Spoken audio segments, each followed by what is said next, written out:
Bonjour, bonsoir, aléa du direct, c'est parti pendant 30 minutes, on donne le top départ et surtout le coup d'envoi des festivités de votre programme. Je vous souhaite une belle soirée, un joli mercredi. Au sommaire ce soir, très belle, charmante, 22 ans, elle a envie d'être Miss France. Eh ben, c'est peut-être une héroltaise, c'est déjà pas mal. Miss Languedoc 2013 qui est avec nous. Bonsoir Anaïs. Bonsoir. 22 ans, eh bien bientôt vous allez partir à l'autre bout du monde. On va voir des images dans un instant. Anaïs, pour notre Miss Languedoc, vous avez mis votre petite écharpe pour faire la promo, pour que les Héroltais votent pour vous pour cette soirée qui aura lieu en décembre prochain, le 7 depuis Dijon et en direct sur TF1. Et puis sur TV Sud ce soir, on va parler de la fête de l'olive. C'est à Pignan, c'est organisé par l'agglomération de Montpellier. Yvan Pellet avec nous. Bonsoir Yvan. Bonsoir. Vous êtes venu sans olive? Sans olive, mais tout va bien.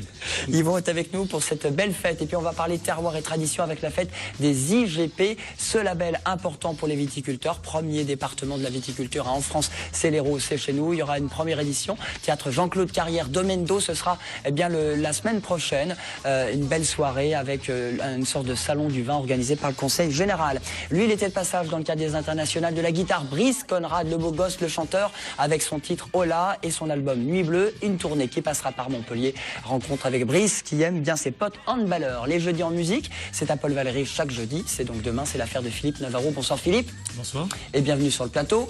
À votre gauche, c'est Nicolas Herel pour la chronique mer Marine Ostrom. Bonsoir Julien.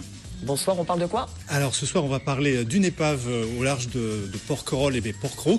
Et puis on terminera sur les mérous qui sont les emblèmes de la Méditerranée. Voilà, de très très belles images qu'on va voir dans un instant. Vous aimez les olives, Nicolas? J'adore les olives. Et puis je suis vraiment pas loin de Pignan. J'ai été pignanais pendant 2 ans.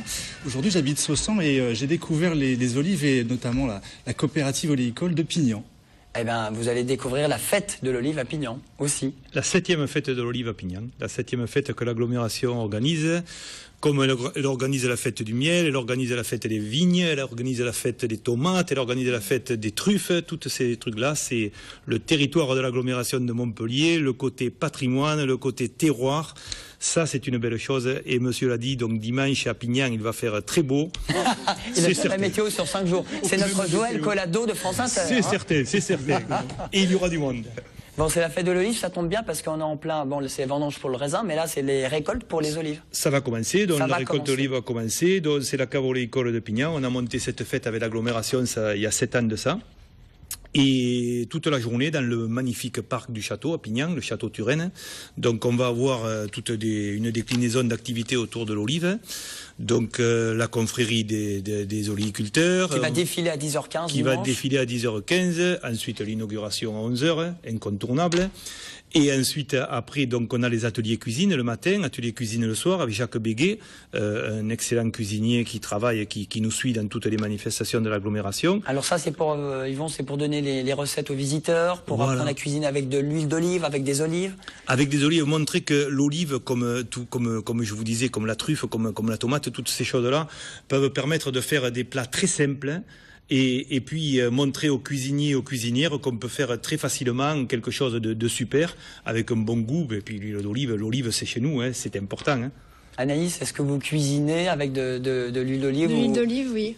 Mais comme toute méditerranéenne qui se respecte, l'huile d'olive, c'est la base de la cuisine. C'est la base. Tout à fait. Et c'est super pour la santé. Voilà, il n'y a qu'à voir, Anaïs en consomme, elle est Miss Languedoc et elle sera Miss France. Il va falloir reprendre 2-3 litres en plus pour être Miss France. Hein. On le lui fournit, on le lui offrira. C'est gentil. Bon, on peut acheter de l'huile d'olive, ils vont sur place dimanche à Pignan, puis de l'olive pour l'apéro, pour cuisiner. Voilà, donc l'huile d'olive et puis la luc aussi qui permet d'accompagner les apéritifs, accompagner les bons vins de l'agglomération de Montpellier aussi, en apéritif, c'est important tout ça. Et puis les différentes qualités d'huile, donc la picholine, la luc, donc la verre d'eau, enfin toutes les différentes déclinaisons autour.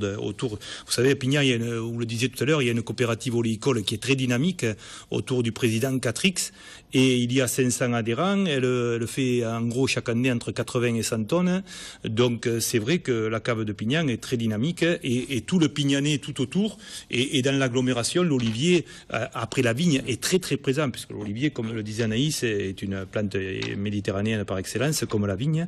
Et donc tout ça, ça fait le territoire de notre belle agglomération.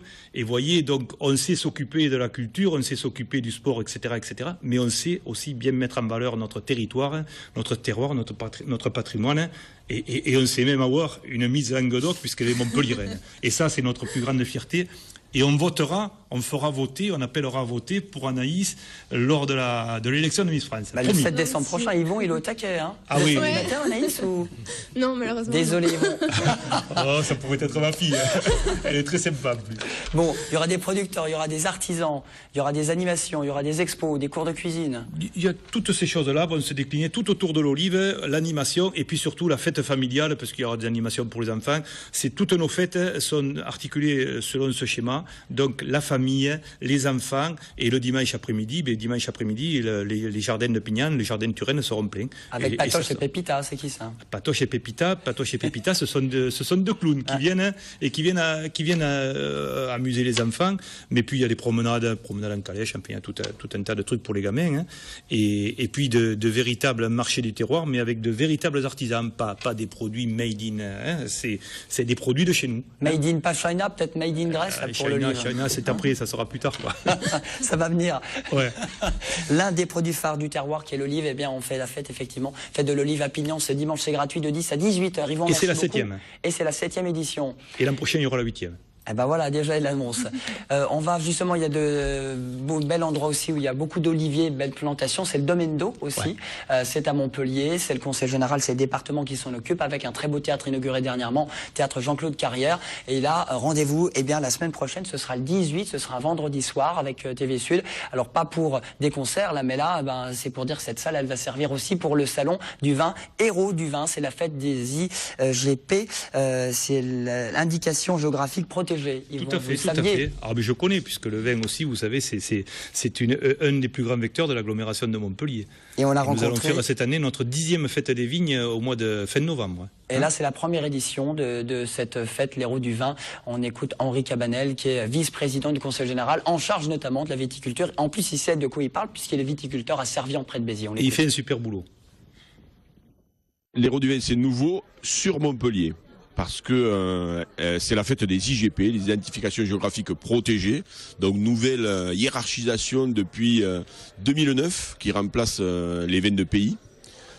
Et c'est une volonté que l'on a eue avec le président René Moreno, qui est résident des IGP de l'Hérault, du département de l'Hérault, pour faire une fête conviviale comme on sait faire au niveau de la viticulture héroltaise.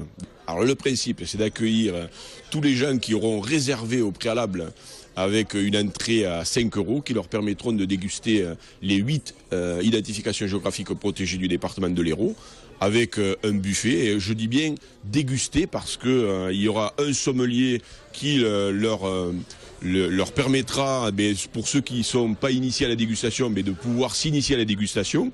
Mais il y aura aussi un représentant de la sécurité routière qui sera là pour être vigilant et pour responsabiliser les gens justement à ne pas boire, mais vraiment à déguster les bons produits. C'est vrai que dans la hiérarchisation, c'est compliqué pour le consommateur. Il y a les AOP, les appellations d'origine protégées. Il y a les IGP et les vins sans IG. Donc ce soir-là, le 18 octobre, c'est la fête des IGP du pays de l'Hérault, du département de l'Hérault, avec 8 IGP, où les viticulteurs seront tous présents et feront déguster leur merveilleux nectar que sont les IGP du pays de l'Hérault. Voilà, si vous n'avez pas compris, il y a un problème. Les IGP, voilà, c'est surtout, le but, c'est aussi de déguster avec modération et avec sagesse, comme dit Yvon Pellet. Avec sagesse, ça, jamais important. avec modération, toujours avec sagesse. C'est ce retient Jean-Claude Carrière au domaine d'eau à Montpellier. L'entrée, c'est 5 € et vous dégustez à volonté avec des produits du terroir. Ce sera la semaine prochaine, le vendredi 18 octobre, théâtre Jean-Claude Carrière au nord de Montpellier pour un bel événement. On continue, les amis, avec la chronique mère tout de suite sur TV Sud.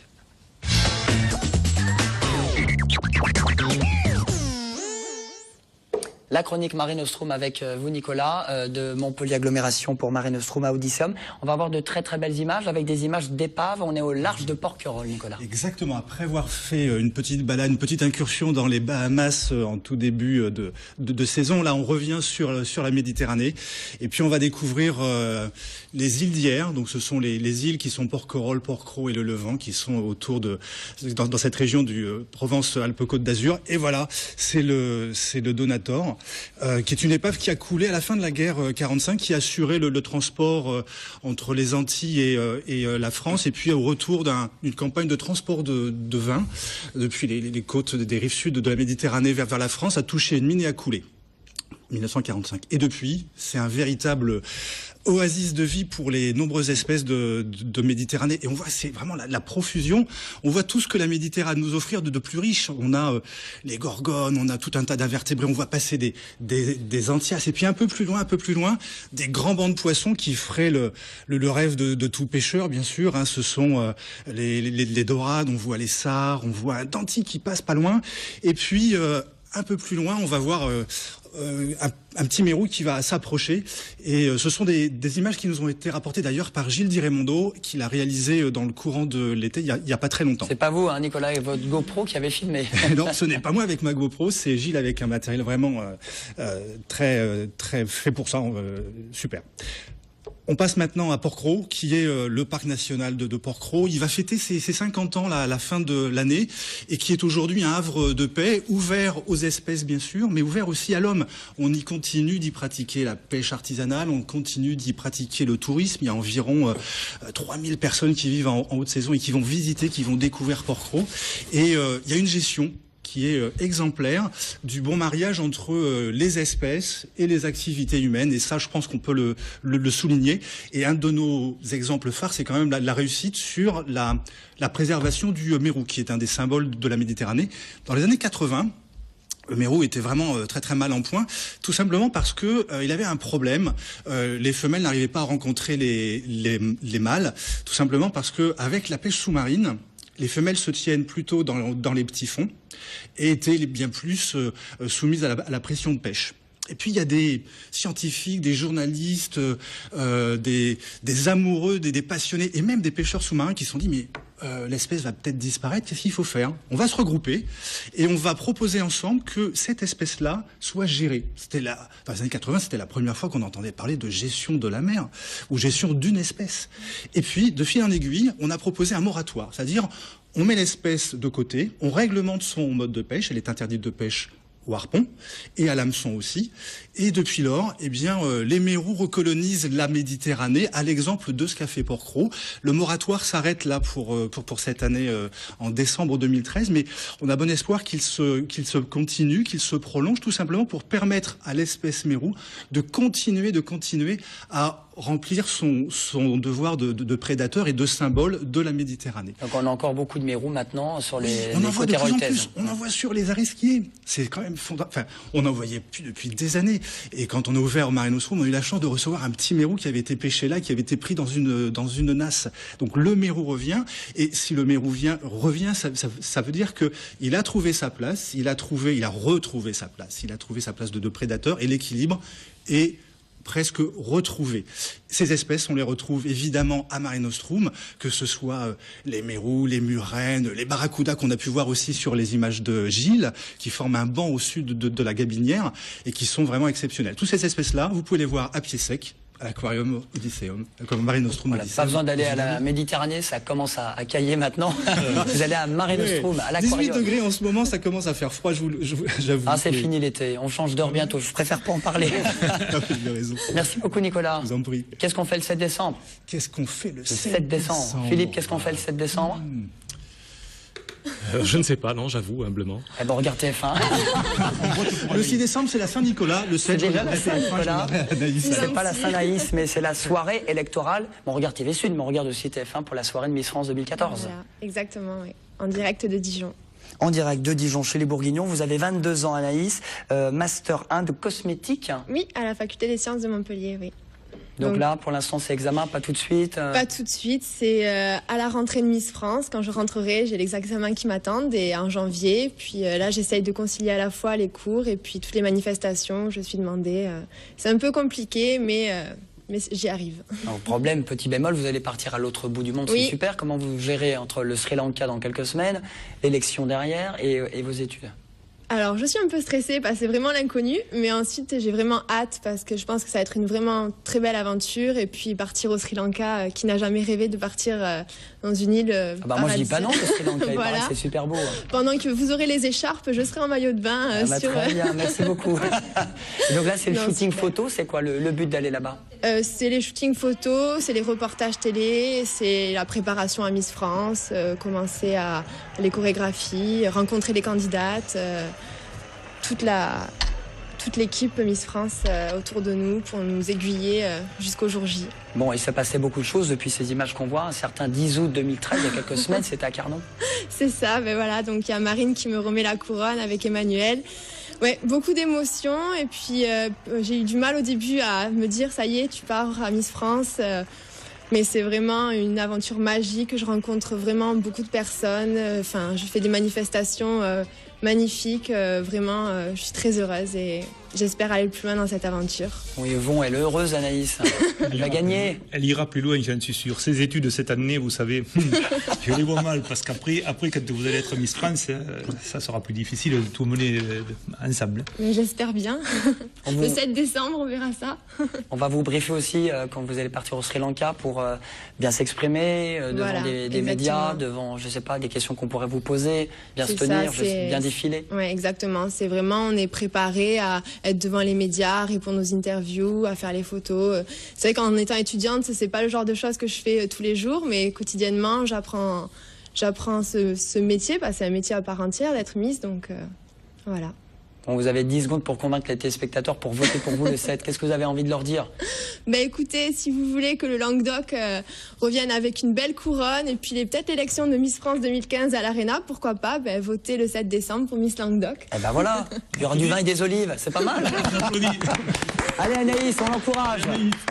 On va sur tf1.fr, le site de Miss France. Il y a d'ailleurs le site de Miss Languedoc également pour venir Exactement, oui. C'est venir ça. vous soutenir. C'est ça. Merci Anaïs. Ben, merci à vous. Première télé? Oui, c'est ça. Télé réussie, c'est pas mal, non? Ah, bravo. C'est pas mal. Hyper réussi. Merci. Pas mal non plus. Brice Conrad, vous connaissez Oui, le tout à chanteur? fait.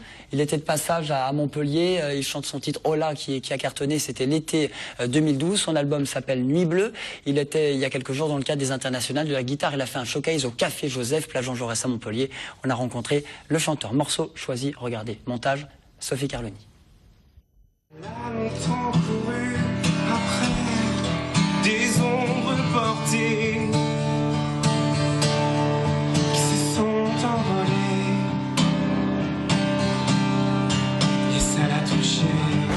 Une scène ouverte comme ça où les gens peuvent venir, ça fait de l'animation, les artistes ont besoin de se produire toujours et donc voilà, c'était une invitation très très sympa que j'ai acceptée.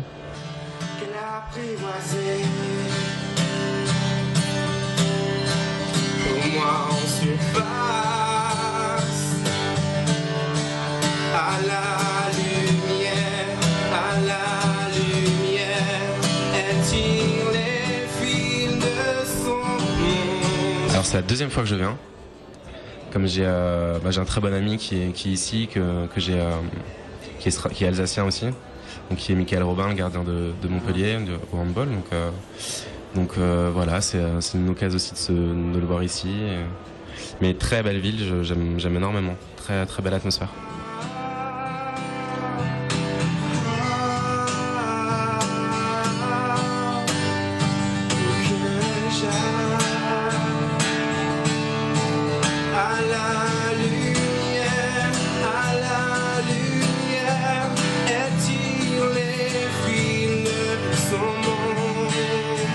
Oui, alors le titre là, c'est sûr qu'il m'a fait connaître auprès du grand public. Voilà, ça a bousculé et ça m'a permis de faire de la scène, de faire des concerts.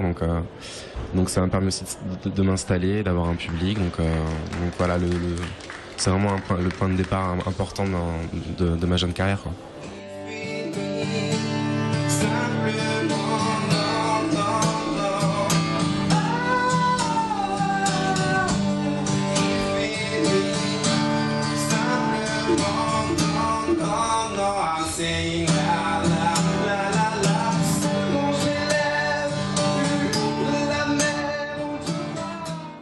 Voilà, Brice Conrad de passage à Montpellier. Il va dans les aigus aussi, Brice.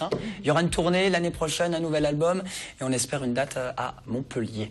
Plus près dans la date, eh bien c'est mercredi, c'est les jeudis, mais c'est demain. C'est les jeudis en musique. On a le bon calendrier, Philippe Navarro. Vous êtes de la fac UM3, la fac Paul Valéry, chargé de l'action culturelle. Et on va parler un petit peu de votre opération, les jeudis en musique. Alors c'est chaque jeudi midi, c'est pas le soir déjà vous? À 12h15, tout à fait. Soyez précis, c'est quel amphi, c'est où? Alors c'est dans la salle Jean Moulin de la Maison des étudiants, donc de l'université Paul Valéry. C'est au cœur du campus, du côté du restaurant universitaire de Verbois. Voilà, à côté du rue. Le principe, c'est des groupes, des concerts, et pas que pour les étudiants. Alors le principe, c'est 20 concerts, 19 cette année pour être précis, qui se déroulent d'octobre à avril. Ça nous amène à peu près juste avant les vacances de Pâques pour les étudiants. Donc c'est une programmation professionnelle, donc tous les jeudis quasiment à 12h15. C'est ouvert bien sûr non seulement aux étudiants, mais également à l'ensemble du public montpelliérain, de la région. Il ne faut pas hésiter à rentrer sur le campus et à venir participer donc aux activités culturelles qui sont proposées à l'université. Rentrez, poussez les portes de Paul Valéry. Venez voir Sayuki Trio qui fait l'ouverture des jeudis en musique demain. Voilà, Sayuki, qui est un trio qui est amené par le guitariste français d'origine vietnamienne Nguyen Le. Un magnifique trio. Il jouera avec Mieko Miyazaki, qui est une joueuse de koto. C'est un instrument traditionnel japonais qu'elle manie avec une virtuosité absolument exceptionnelle. C'est vraiment à voir aussi en live. Et un Prabhu Edward, qui est un percussionniste indien qui joue du tabla, une musique très très ouverte qui mêle à la fois guitare électrique, un pont entre, on va dire, les musiques traditionnelles vietnamiennes, orientales et la musique occidentale. Et rendez-vous à 12h15 demain jeudi. Écoutez, vous aurez ça dans les oreilles.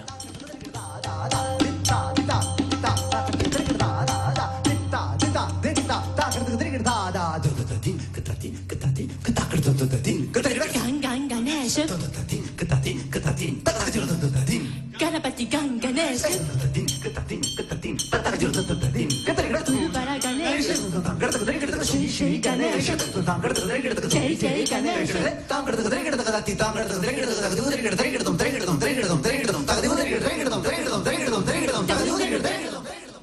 Voilà, c'est quand même dommage que ce soit à 12h15. Est-ce qu'il y a des sessions de rattrapage? Il n'y a pas de session de rattrapage, mais non, 12h15, c'est un horaire auquel je tiens beaucoup, parce que justement, ça permet de se démarquer d'autres programmations, de ne pas entrer en concurrence avec d'autres salles montpelliéraines, d'autres programmations. Et c'est un horaire où on peut effectivement, sur le campus, toucher une grande partie des étudiants qui est là, entre deux cours. Mais 12h15, c'est une bonne manière de faire un petit break dans sa journée, d'aller écouter un peu de musique, de se changer un peu les idées. De Marine Nostrum jusqu'à la fac, voilà. C'est pour Nicolas, c'est compliqué. Ça va être long, ça va être long. Mais bon, non, ça a l'air hyper intéressant. On réattaque l'après-midi avec une grande... Sans doute zen, voilà, très zen. Ouais. Exactement. Requinqué. Alors c'est quoi votre programmation? Il y a un petit peu de tout pendant ces 19 concerts tous les jeudis? Alors oui, la programmation, ça mêle des artistes confirmés de la scène jazz nationale, européenne, voire internationale. On accueille cette année encore 2 formations qui viennent directement des États-Unis. Ce sera dans 15 jours avec le trio du batteur Harry Honing, et dans 3 semaines, fin octobre, avec un groupe qui s'appelle Knibody, qui vient originaire de Californie. Et comme chaque année, on propose aussi une carte blanche à un musicien, en l'occurrence cette année une musicienne. Il s'agit de la contrebassiste Sarah Mourcia, qui viendra 2 fois dans la saison, une fois au premier semestre, une fois au second semestre, dans 2 formules différentes qu'elle choisit elle-même. Et la première, ce sera un duo avec le flûtiste Malik Mezadri, plus connu sous le pseudonyme de Magic Malik, et la seconde avec son propre quintet qu'elle a formé au début des années 2000, qui s'appelle Caroline. Et rendez-vous donc chaque jeudi en musique à 12h15, Nicolas. On va essayer d'y aller. C'est gratuit pour les étudiants, mais pas que. À la fac Paul Valéry, histoire d'apporter un petit peu de musique à la fac où c'est un peu tendu sur le campus. Donc un petit peu de notes, ça va faire du bien. Merci Philippe Navarro d'être venu pour les jeudis en musique. Merci Anaïs. Merci. Vive Miss Languedoc 2013. Et regardez tous le 7 décembre l'élection. Qui sera retransmis sur TF1. Et on est sur TV Sud. Voilà, merci, au revoir. Merci. Merci Nicolas. À bientôt, Julien. À très bientôt, on se retrouve demain avec plein d'aventures. Et puis vendredi, samedi, dimanche, spécial Aléa du direct. Foire de Montpellier, gros événement. Je vous embrasse, à demain avec une meilleure voix, meilleures conditions. Mais on tient le coup, à demain, bisous. Kick it.